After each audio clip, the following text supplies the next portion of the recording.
Warning: our YouTube channel and its videos may contain scenes, language, and content that may not be appropriate for all audiences. These videos include surveillance footage, undercover pursuit of suspects, actual police and rescue operations, and fearless confrontations. If you do not approve of the content, please do not watch our videos. If you wish to continue, we strongly advise that you proceed with caution. Viewers' discretion is advised.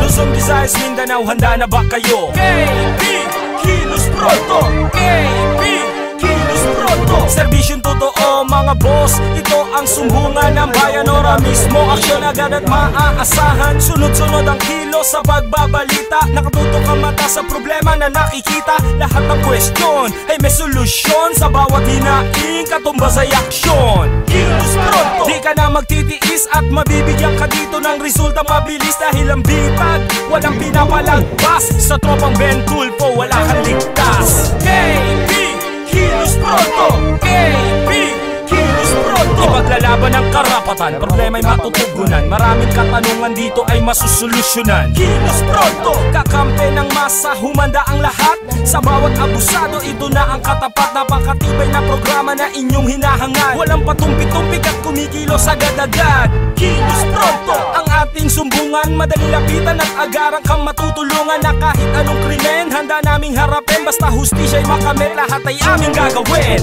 KB, kilos pronto! KB, kilos pronto! KB, kilos pronto! Ate, 18 ng Abril, Martes, magandang gabi, Pilipinas. Kumusta ka, Lex? Ayos naman, Tuesday na po ha. Kumusta rin po yung ating mga kababayan abroad, mga OFWs, kumusta na kayo? Sana po'y nasa okay na kalusugan po kayo ha. Ngayon, walang iniinda. Okay, tuloy-tuloy pa rin ang aming pag-aksyon sa inyong mga reklamo at sumbong.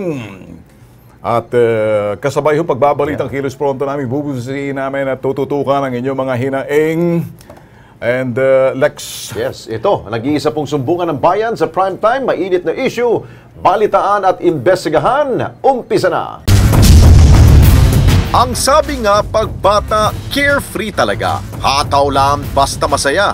Sa eksenang ito, makikita, paliligo sa drum, ang mga bubuit sobrang saya. Alam ba ka, magkasakit ate at kuya, alamin sa kilos pronto. Mga residente sa Barangay Holy Spirit sa Quezon City nagrereklamo. Mga semento at batong galing sa ginipang arko iniwang nagkalat sa daanan ng mga tao. Mga nakausling bakal delikado sa mga bata at pedestrian na dadaan dito. Alamin sa kilos pronto. Mga Pinoy, iba talaga kung dumiskarte.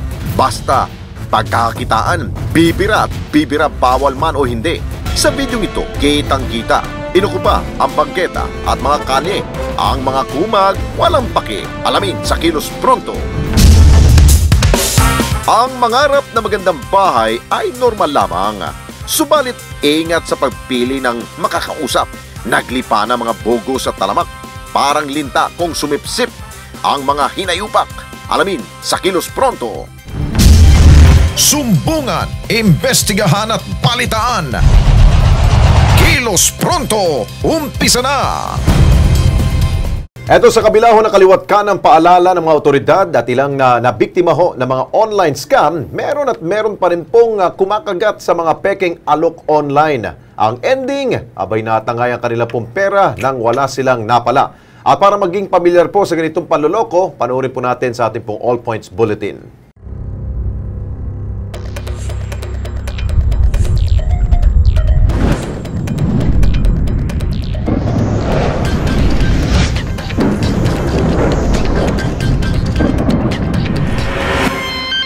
Sa panahon ngayon, sobrang bukas na ang mga isipan ng bawat tao. Nangangarap na yumaman at umasenso. Usong-uso na ang paglo-loan, pagtatayo ng iba't ibang negosyo, lalong-lalo na ang online shopping. Ngunit paalala ng Philippine National Police o PNP, siguraduhin hindi scam ang inyong nakatransaksyon o ka-business partner upang maiwasan ang online scamming. Online scam, as long as nanalo ko kasi internet. involving any amount. So that is a online scam. Kung sino man ang mahuli sa mga ganitong masamang gawain ay maaring makasuhan ng Article 315 o kilala sa salitang estafa under Revised Penal Code.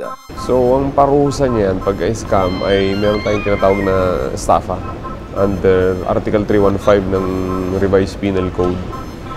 So pag ginamitan siya ng ICT, meron tayong tinatawag na under Section 6, yung committed by, through, or with the use of information communication technology. So punishable under cybercrime law. Payo ng PNP Cybercrime Office upang maiwasan ang mga ganitong modus maging mapanuri, maging mabusisi at paladuda at alamin ang mga palatandaan ng online scam.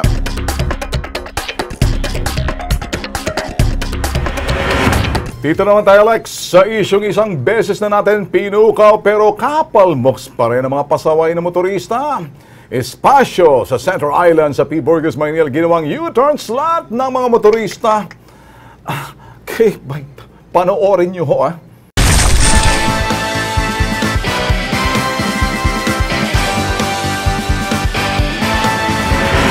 Asyete ng Marso ng silipin ng Kilos Pronto ang Center Island na ito sa Padre Burgos Avenue sa Maynila. Ang nasabing island kasi, ginawang U-turn slot. Ang istilong ito, lubhang mapanganib para sa ibang motoristang dumadaan. 1 ng Abril, mistulang na April Fool's Day ang KP team nang balikan namin ang lugar. Walang pagbabago. Tuloy pa rin ang kalokohan ng mga motorista at ligaya ng mga nangongolektang astang traffic enforcer sa lugar. Ang epekto, pagsisikip ng daloy ng trapiko. Pinipigil kasi ng mga talpulanong kolektor ang kabilang linya ng mga sasakyan upang mapagbigyan ang mga sasakyang nag-U-turn na nagbibigay ng barya sa kanila.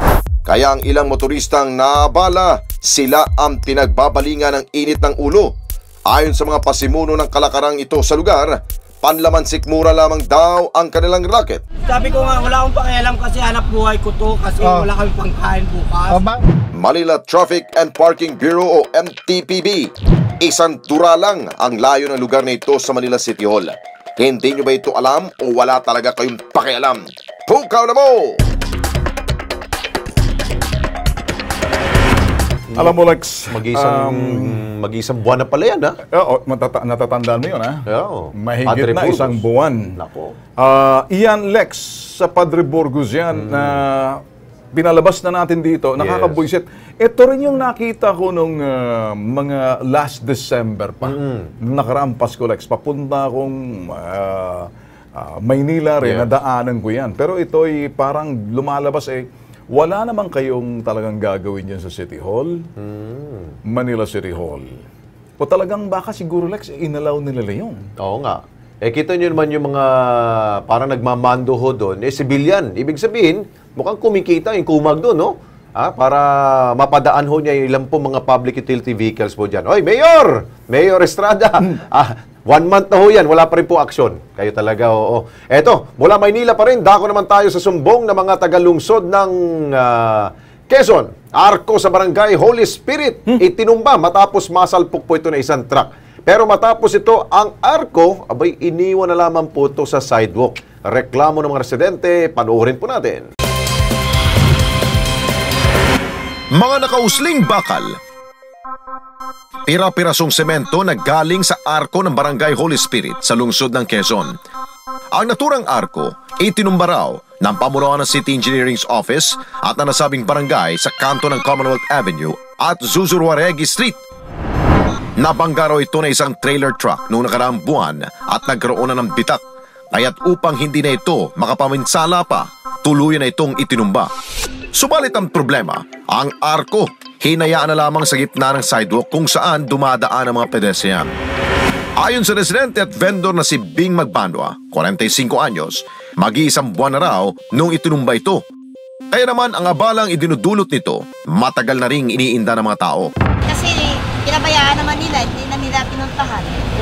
Hanggang ngayon, matagal na rin yan, mga may gitna rin, mag-iisang buwan. Wala nang binagsak nila. Kaligtasan naman na mga katulad niyang dumaraan sa naturang lugar ang inaalala ni Menya Espanya. Safety yung mga tao kasi nandito sa side. Siyempre, iiwas doon na banda sa may kalsada dumadaan. So, mas maganda siguro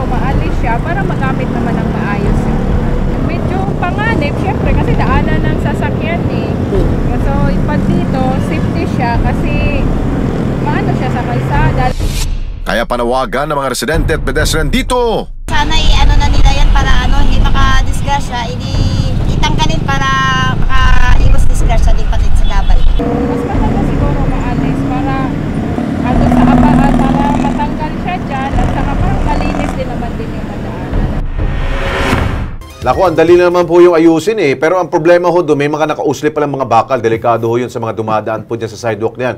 Pero pwede hong tibagin ho yun. Unti-unti ho yung tibagin po yan para mawala po yan sa sidewalk na yan. Di ba, Ben, ang dali lang trabahuin, pero yun nga lang, walang kumikilo sa ating pong Quezon government, Quezon City government. Pero pagkabalita ko at Alex, parang may ginagawa ba sila ngayon? Parang may ginagawa rin sila ngayon.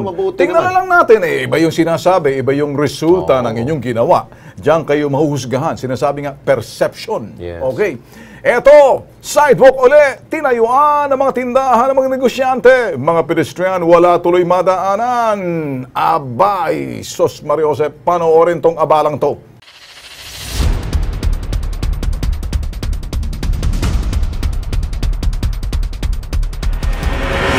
May kasabihan nga na ang mga Pinoy sadyang maparaan. Ang mga iniisip mo na hindi pwede, sa Pinoy, posible. Tulad na lamang sa tapat ng Jose Reyes Medical Center sa Rizal Avenue sa Maynila. Ang bangketang ito na dapat sanay libreng nadadaanan ng mga naglalakad, naging tindahan. Pero isang tao hindi nagpatalo. Sa gitna ng lansangan, sa mismong tawiran ng pedestrian pumwesto. Lamang man siya sa merkado, pero kalagayan naman nila at ng kanyang parokyano, delikado. Isang maling kalkulasyon ng mga motorista, sigurado ang aabuti nila, disgrasya. Nasaan kaya mga dapat sana'y sumita sa kanila pagsapit ng dilim? Hindi po kontra ang kilos pronto na kayo'y magnegosyo. Siguraduhin po lamang na malayo sa kapahamakan at walang mapeperwisyo.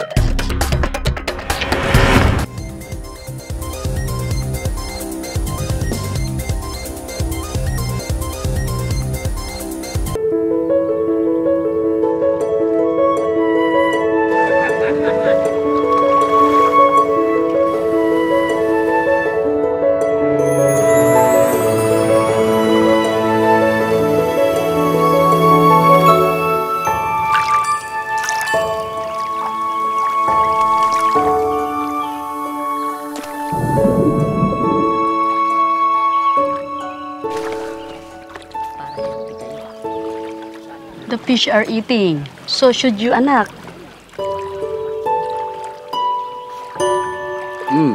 Thank you. You're welcome, anak. What does anak mean? It means my child.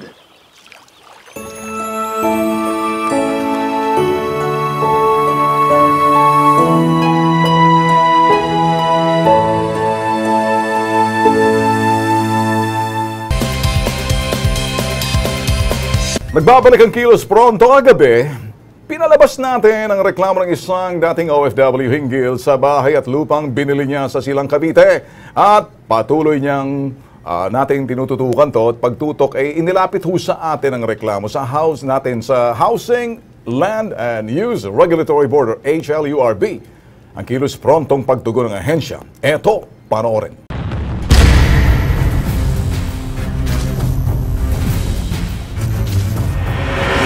Kahapon, inilantad natin ang reklamo ni Sunny Dalire ng Barangay San Isidro, San Jose del Monte City, Bulacan tungkol sa bahay at lupang binili nila sa isang subdivision, ang Monte Luce Subdivision na matatagpuan sa lungsod ng Tagaytay, Cavite. Matapos kasi makapagbigay ng pera na nagkakalaga ng higit 2 milyong piso, hindi raw na i-turn over sa kanila ang unit na binili. Kilos pronto kaming nakipag-ugnayan sa opisina ng Housing and Land Use Regulatory Board o HLURB.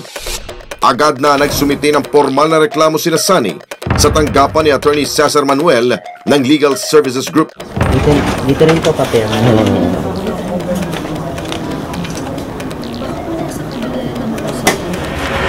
Samantala, upang magkaroon ng kasagutan mula sa Major Homes, tinugo ng bitag ang kanilang opisina sa Mandaluyong City. Dahil sa walang gusto makipag-usap sa amin, Dito na kami nagpasyang magsagawa ng surveillance. Miss Arian was my concern. Kumusta na po ang project? Ang bahay namin ngayon yun na madilit. Kali. Para si Arian na, education. Si Miss Arian na, education.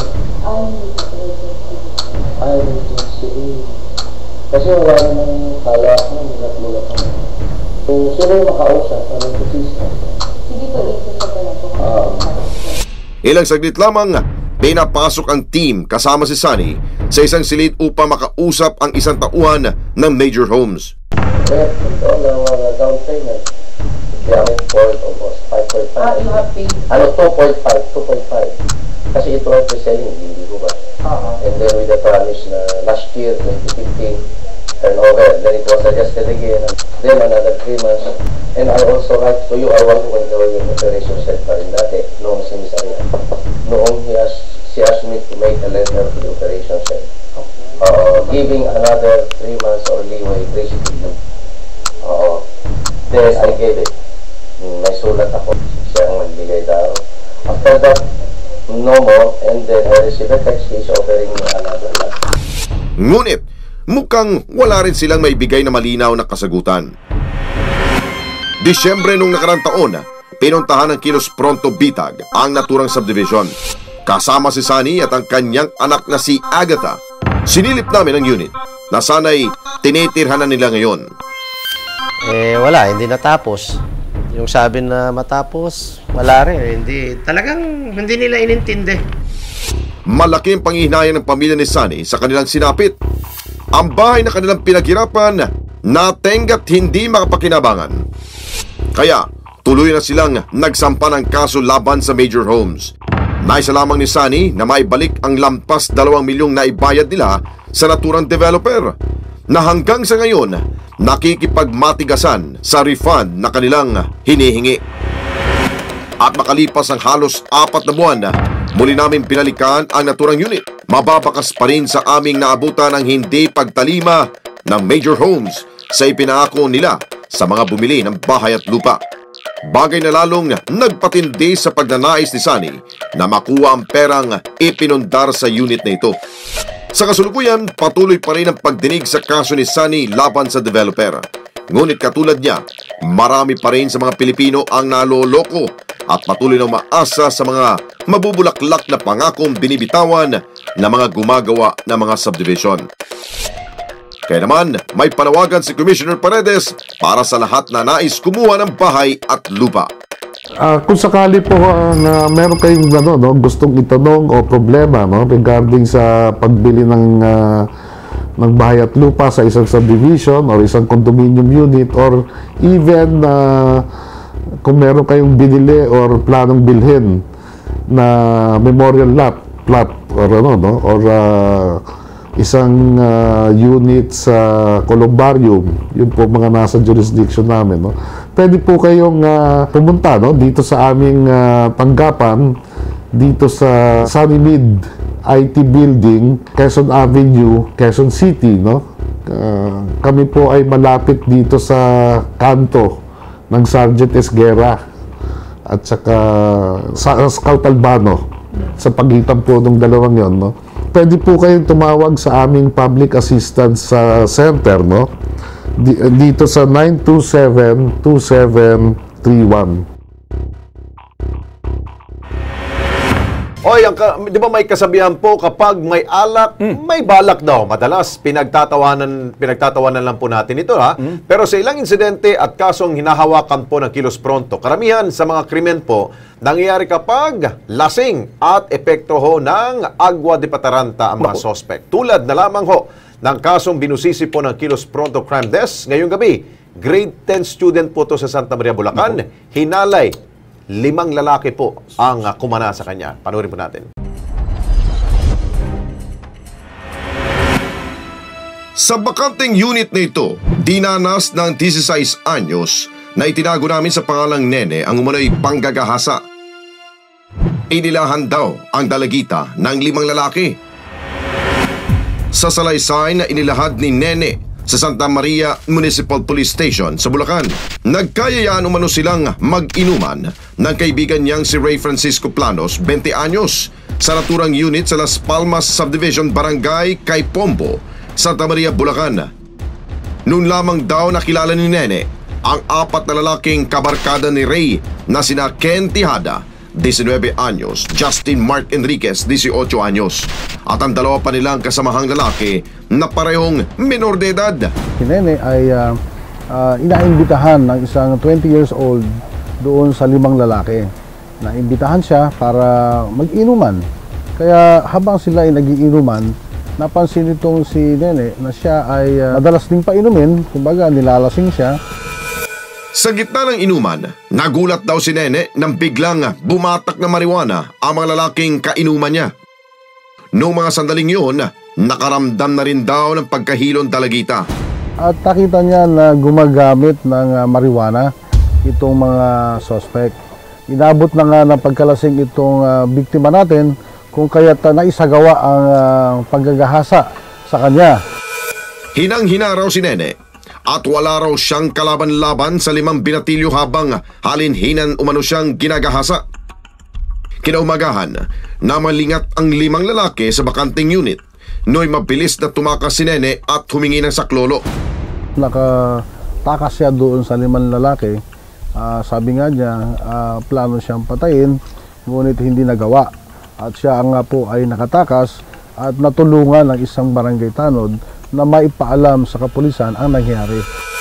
Gusgusin daw si Nene na makita siya ng mga pulis na makapagsumbong siya sa otoridad. Noong araw ring yun, naaresto ang 5 binatilyo. Ang 2 sa 5 lalaki na pawang mga minor de edad, dinala sa Municipal Social Welfare and Development Department ng Santa Maria. Sa ngayon, nasa state of trauma pa rin daw si Nene, kaya't minabuti naming irespeto ang kanyang pananahimik sa kasong ito. Pero base sa kanyang medical legal, positibo siyang hinalay. Sasailalim ang biktima sa counseling ng MSWD.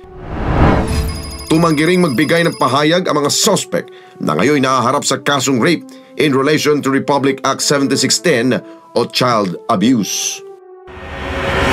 Lagi ho nating sinasabi, ang bagay na kung minsan nananatiling misteryo may hiwaga. Alam niyo ho ba, pag sinabi ho natin to, yung misteryo pag nalaman mo, hindi na siya hiwaga. Ay istorya ho ng 47 years old, may diabetes and heart enlargement. Malaki yung katawan nito, dating bouncer ho. Nangihina, nahihilo, pero nagpatingin ho si doktor. Mataas ang kanyang blood sugar. Ang ginawa ho niya, abay, eto sinubukan ho yung supplement. Inuulit ho namin, hindi ho to gamot. Pero ang bisa, ay, tingnan nyo na lang ho. Siya ho nagkikwento, panoorin.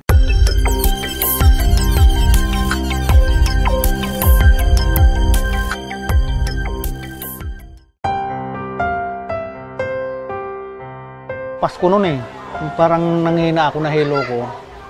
Ayun, nagpatingin ako, sabi nga, mataas ang blood sugar ko.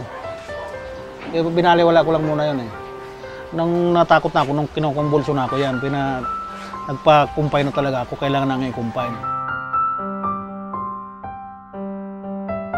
Puro insulin na yung tinutusok sa akin sa ospital. Pag masakit ang binti, sama sa diabetes, namagayang. Umabot na hanggang dito yung maga niyan, tiyan ko. Saka yung mga binti ang lalaki.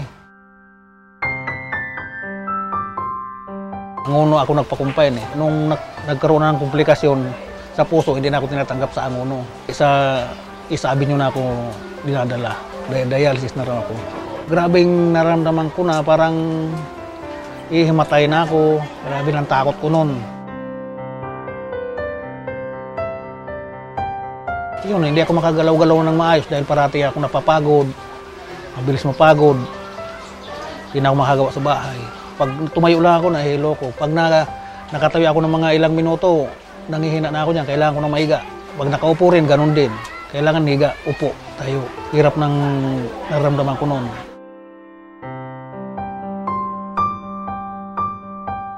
Nahihirapan ako lumakad. Nabilis mapagod, mga 10 hakbang na. Hindi nga ako makaakyat na dyan sa hagdan namin ilang baitang lang yan Hirap na ako dyan.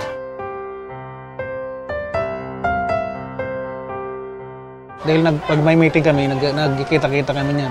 Kalalabas ko lang ng ospital noon. Tinuruan niya ako na yung King Herbal nga raw, subukan ko raw.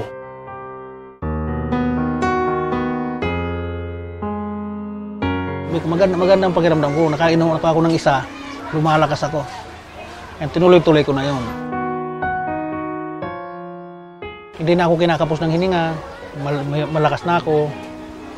Saka nung nagpa-laboratory ako, bumaba na yung blood sugar ko, naging normal na.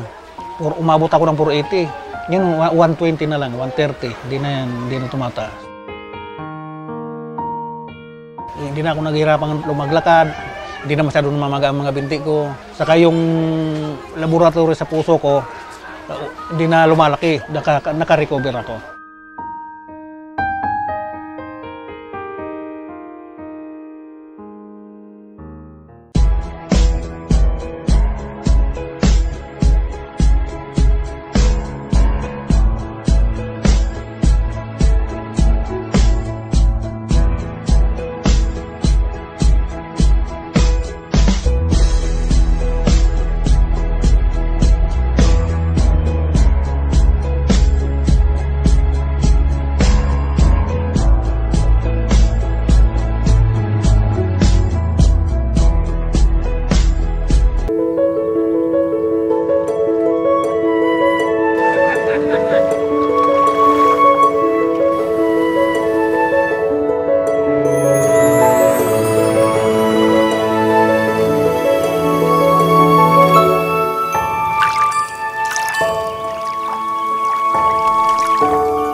The fish are eating. So should you, anak.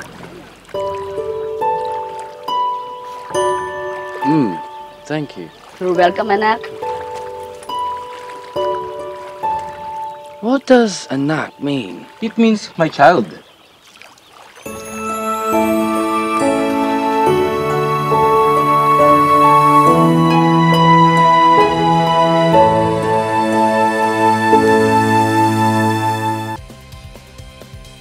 Okay, nagbabalik po ang Kilos Pronto mga ka-KP. Kasama ho natin ngayon sa studio si Judith Delfin.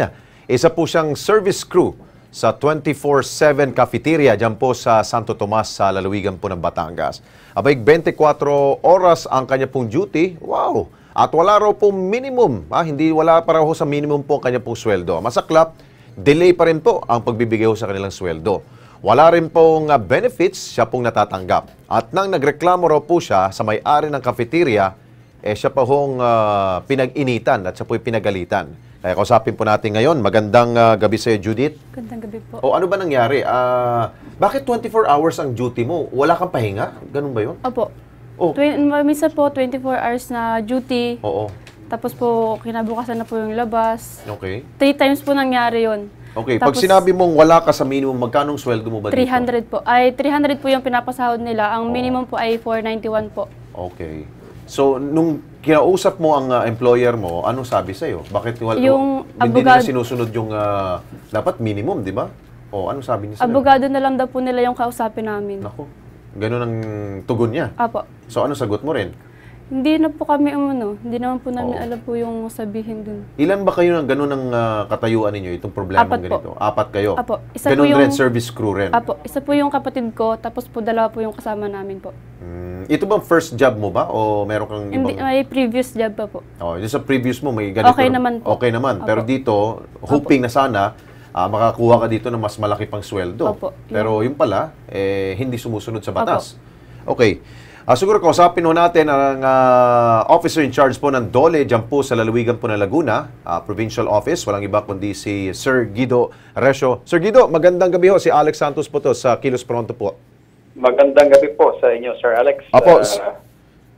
Ganito nandito si Judith Delfin, isa po siyang service crew na isa pong cafeteria po dyan sa inyo pong lalawigan. Ano ho pwede ho nating sa kanya, ma-advise po sa kanya? Dahil nung kanya pong idinulog po to sa kanya pong employer, bukod siya po pinag-initan pa, pinagalitan pa. Di ba dapat sir mali naman po yung employer po niya, wala daw ho sa minimum kanya sweldo, sir. Kung ang pagpapon natin ay yung sweldo na minimum, Makakabuti pong dalawa pong bagay pwede namin gawin dyan. At Opo. may advice kay Judith. Opo, Judith po. Kung siya pumunta dito sa aming tanggapan, magmula sa 8 ng umaga hanggang alas 5 ng hapon. Opo. At isa sa ilarin po sila doon muna sa...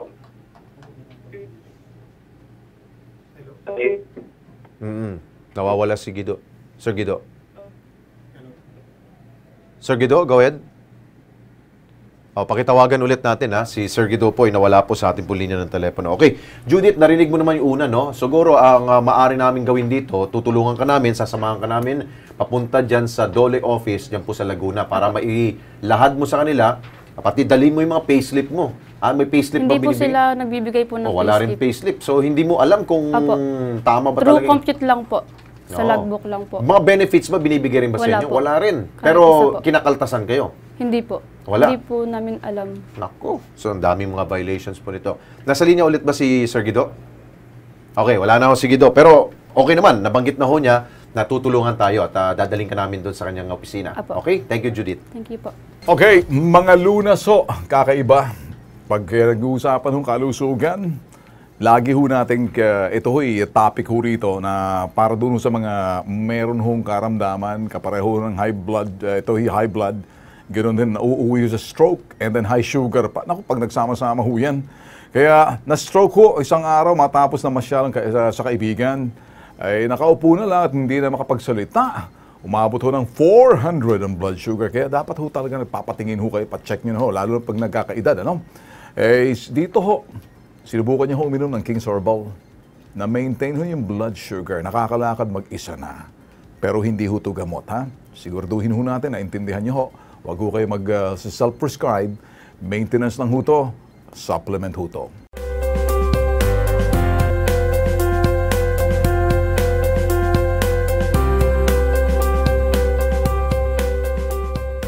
Na-stroke siya dahil masyadong mataas ang sugar at saka blood pressure. Nandun pa siya sa Dubai, mataas na ang sugar niya.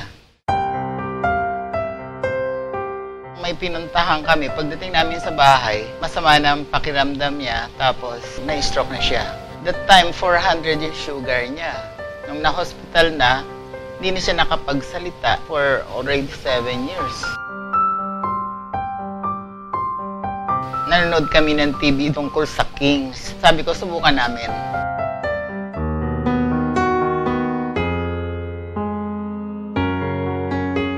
Umabagsak gradually ang blood sugar niya. Hanggang umabot na lang siya ng mga 97. Every 3 months din yung lab test. But nung makita nung doktor niya na malinis ang creatinine, malinis ang kidney, pati blood pressure niya bumaba, hindi na siya nagpapalab test.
The fish are eating. So should you, anak.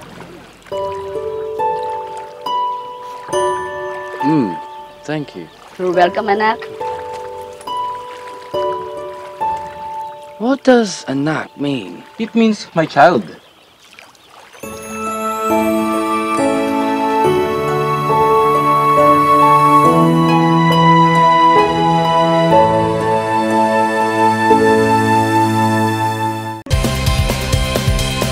Okay, nagbabalik po ang Kilos Pronto. Kung ang trip nyo po ay kakaibang adventure, baka swak po to sa gusto ninyo ha.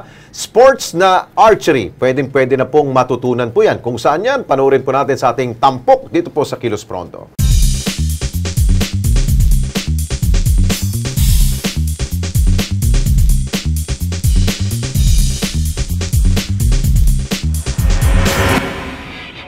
Hile-hilerang mga pana, mga naglalakihang larawan, at tabi-tabing target shooting range. Ilan lamang yan sa bubungan sa inyo mga ka-KP dito sa DMZ Archery sa lungsod ng Quezon. DMZ is name ng owners yan.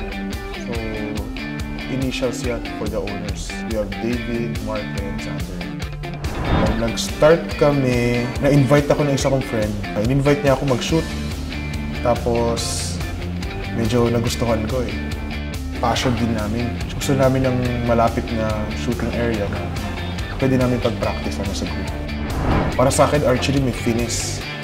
Tsaka, pag nag-archery ka, nagdadagdag ka ng focus sa sarili mo, sa discipline. Isang sinaunang paraan ng sandata ang pusog at pana. Ginagamit din ito ng mga sinaunang tao sa pangangaso. Pero noong 19th century, itinuring na isang Olympic sport nang maisali ito noong 1900 Paris Olympic Games. Nag-start ako grade 6. Gusto ko lang i-try kasi sa mga kuya ko.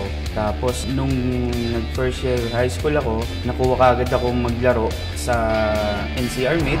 Ito yung shooting line. So kailangan pag mag-shoot ka and sideways, then arrow, knock to knocking point. Then to arrow rest. Okay, then set your bow, set your finger string. Okay, then stand straight, up, then pull, release. Talaga namang mag-e-enjoy ka kasama ang barkada. Hindi ka lang basta maglalaro. May tutulong pa sa inyo para matuto ka ng tamang paghawak ng pana. Guys, visit DMZ Archery Range. We're located sa Project 6, Quezon City. You can still avail our promo of $199 per hour. And it will include everything from equipment to the target, everything. So, punta lang and try archery. Kaya sa mga gustong matuto ng archery o sumubok ng kakaibang experience kasama ang barkada, tara at pumunta na sa DMZ Archery. Bago tayo magtapos, panoorin natin Kolokoy na nasa pool ng Kilos Pronto ang kanyang trip ngayon. Tag-init, eto, panoorin.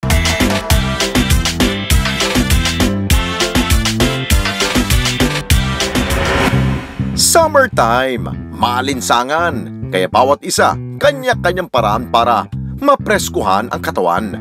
Ang mga kabataang ito sa Manila East Road sa Taytay Rizal sa nakaimbak na tubig sa drum ng isang construction site na piling magpapawi ng init. Sige sila sa kakalublob sa tubig. Mistulang nasa isang resort at enjoy na enjoy sila sa kanilang ginagawa. Ang hindi nila alintana, ang mikrobyong maaari nila makuha sa dumi ng tubig na kanilang nilulubugan. Nasaan kaya mga magulang ng mga paslit na ito? Hoy mga kengkoy na magulang! Hindi lahat ng kasiyahan ng inyong mga anak ay nakabubuti. Sawayin nyo sila kesa sa huli, kayo ang magsisisi.